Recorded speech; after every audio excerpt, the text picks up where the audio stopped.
Today's episode of the Watson Weekly Podcast is sponsored by Commerce Tools.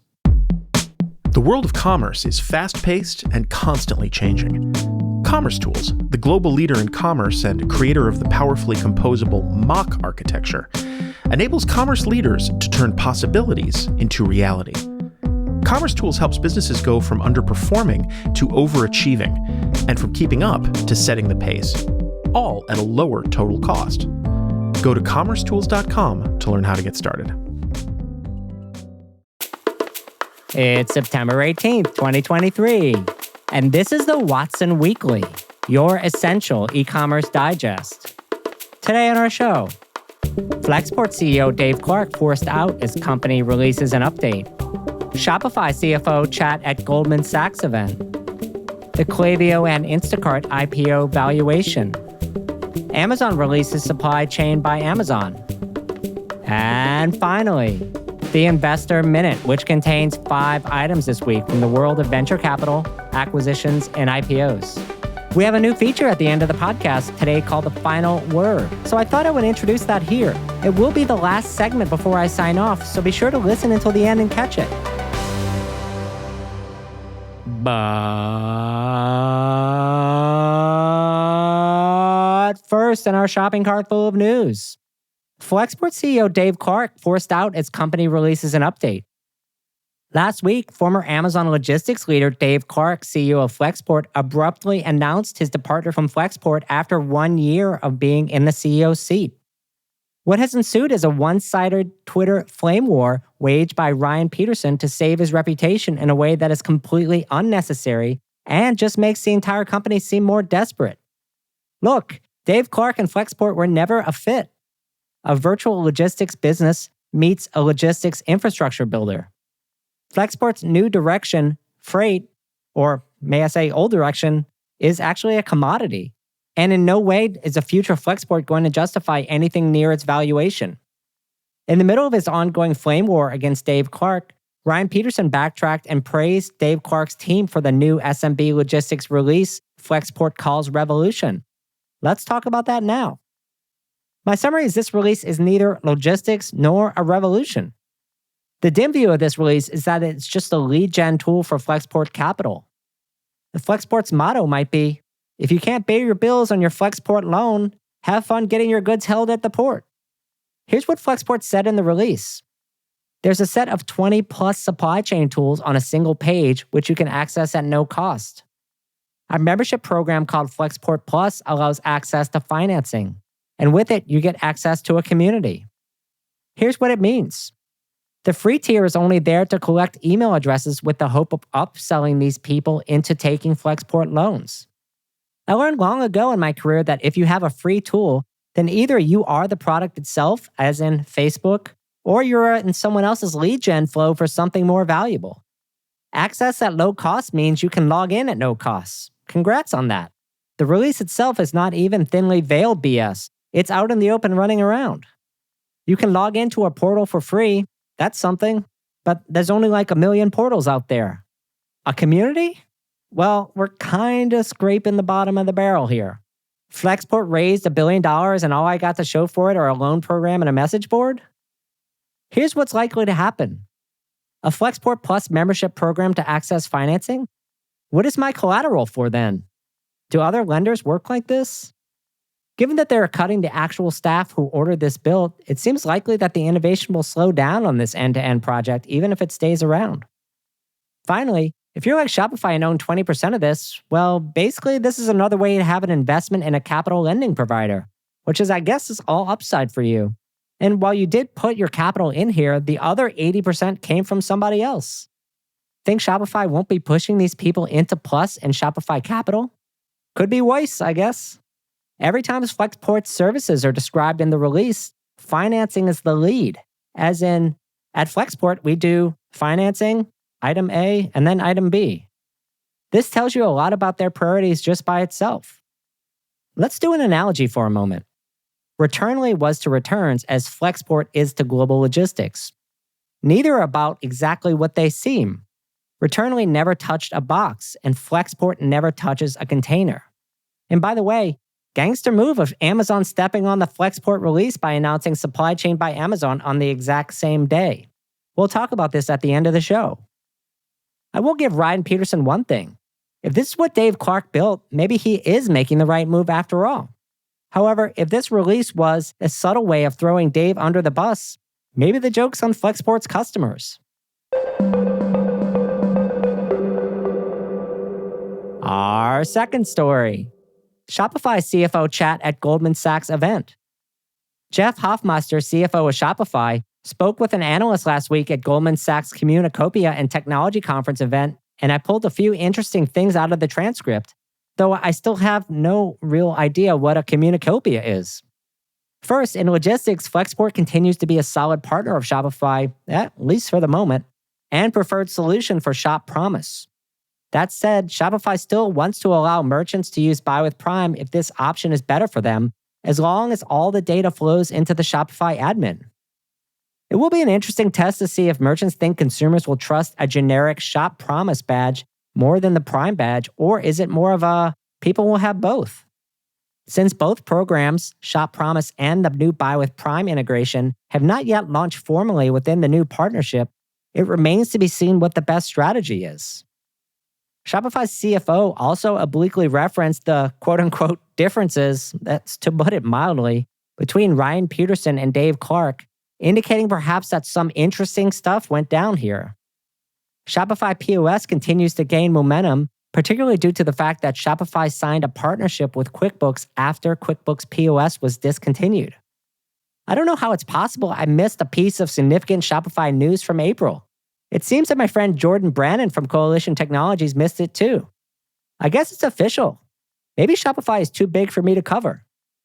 In any event, the QuickBooks partnership is fantastic for Shopify POS in much the same way that Shopify was helped by taking Amazon Web Store customers when Amazon shut that product down. The partnership gives Shopify access to different stream of customers than traditional Shopify merchants. Shout out to Cindy Chan on the partnerships team at Shopify. Is she a Watsonian? Inquiring minds want to know. If she's listening to this, for putting together this partnership. Third, regarding the enterprise market, Shopify is approaching it from three angles. First is Shopify Plus. Some enterprises really don't need what traditional enterprise software is all about. Their businesses don't demand that, and Plus is for them. Next is Hydrogen and Oxygen, which are both tools from Shopify. Essentially, this is pulling from the front end off of Shopify, i.e. headless, using Shopify's hosting and JavaScript React-based front-end technology. And finally, Commerce Components by Shopify, what they call CCS. Shopify CFO didn't go into this too much, but right now I find that CCS is primarily about two things. One is Shop Pay Accelerated Checkout. This acts like a way to identify if a buyer is in the Shop Pay network to cut out steps in a checkout, even if it's not on the Shopify checkout. Think about it like Shopify's version of PayPal. The other part is what they call Shop Checkout, which is the full-fledged, customizable checkout which then flows into the Shopify back office or your own systems. I would expect that Hydrogen and Oxygen are in the mix here for CCS as well, so there can be overlap between all these approaches.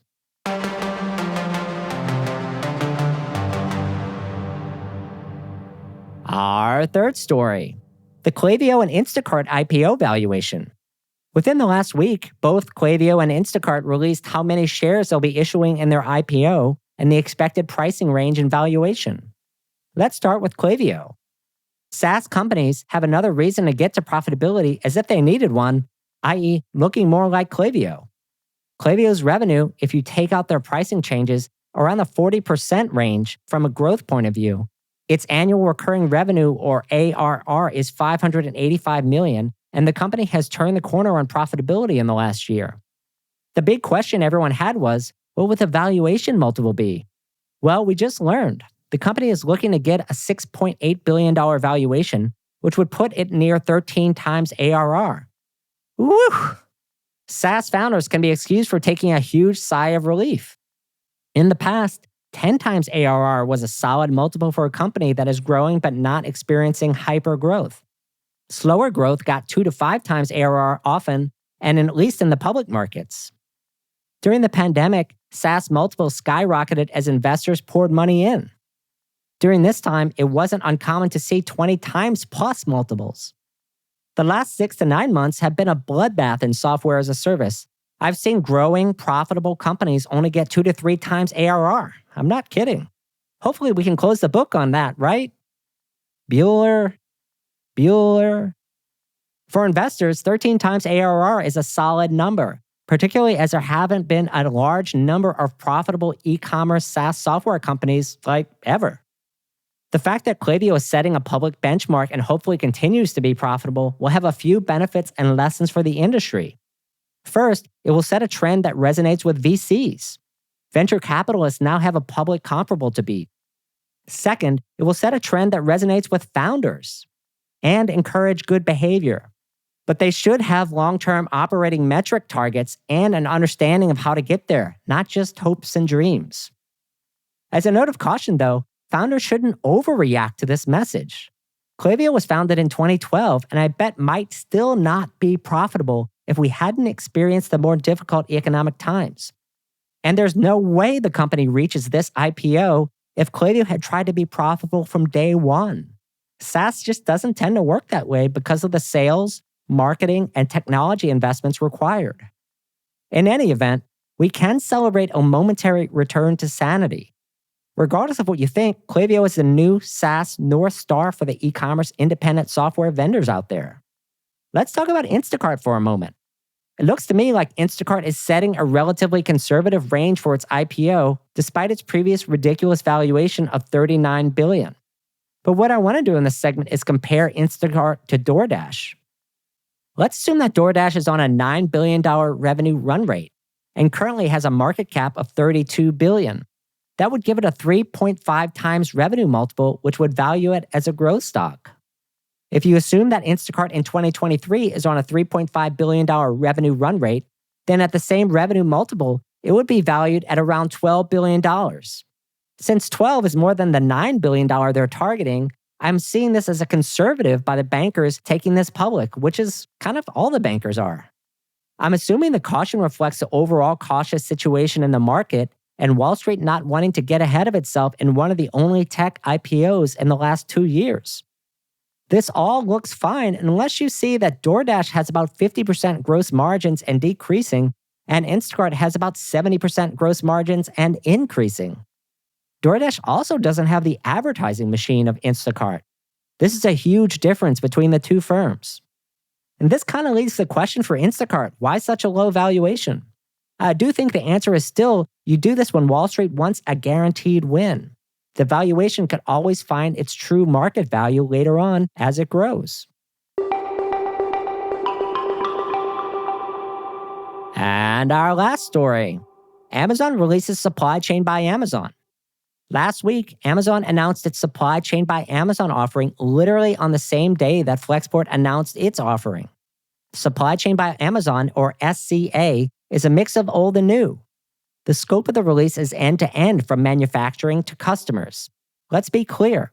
This is more about the ultimate go-to-market manifestation of Amazon's global logistics ambitions. In other words, Amazon Web Services meets logistics. SCA addresses the holy trinity of logistics, which are all critically important priorities for all brands. First, keep products in stock. Second, ship faster and more reliably. And third, significantly lower costs. Kudos to Amazon for crystallizing this, especially at this moment. The message is pitch perfect in sync with what I'm hearing from my own clients. Here are the capabilities that Amazon mentioned. First mile pickup from manufacturing, cross-border shipping and customs clearance, warehouse bulk inventory, automatic replenishment to Amazon plus retail channels, a new preferred carrier partner program or PCP for domestic goods bound for AWD with 25% discounts. Amazon multi-channel distribution moves products in bulk from AWD or their bulk storage product to fill and replenish inventory to any sales channel.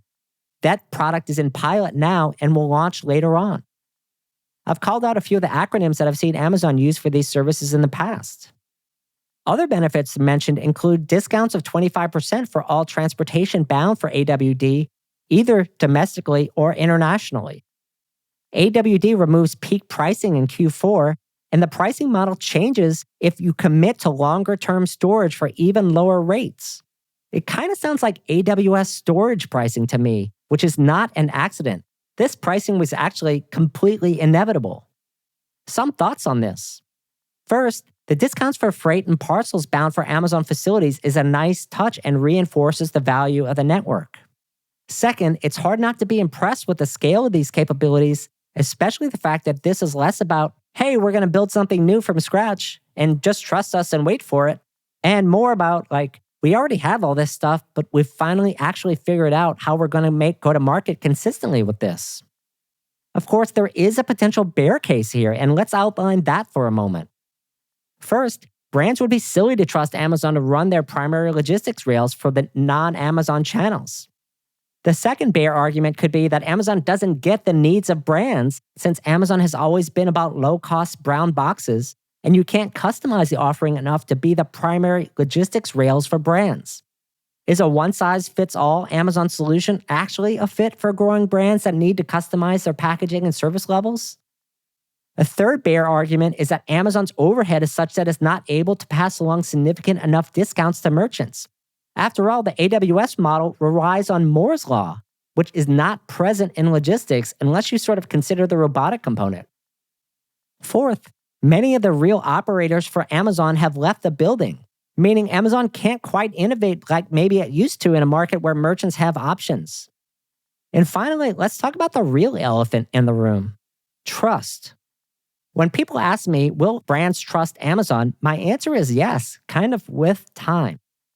Look at it this way. So many people trust AWS, and it's not a stretch to think that many growing SMB and mid-market brands could trust Amazon because it's replicating this level of scale and reliability may be nearly impossible otherwise.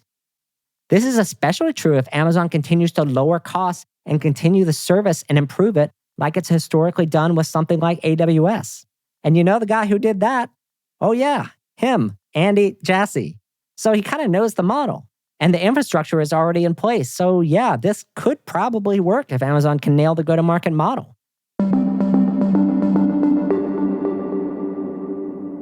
Hey Watsonians, did you know that AI could potentially enable discovery of product and services? If you're in our online community, you would. To stay on top of what's going on in e-commerce and join the conversation, visit community.rmwcommerce.com today. Now a word from our sponsor, Commerce Tools. When a multi-billion-dollar beauty brand's e-commerce platform neared the end of its life, the entire business was at risk, including the ability to serve customers. By switching to Commerce Tools and embracing a more flexible mock architecture, the retailer's vision for connecting in-store and personalized shopping experiences became a reality. The brand can now roll out new features within days, securing its position as a modern brand that uses technology to its advantage. If you're being held hostage by your technology platform and your developers have thrown up their hands, tell them to start a free trial at commercetools.com today.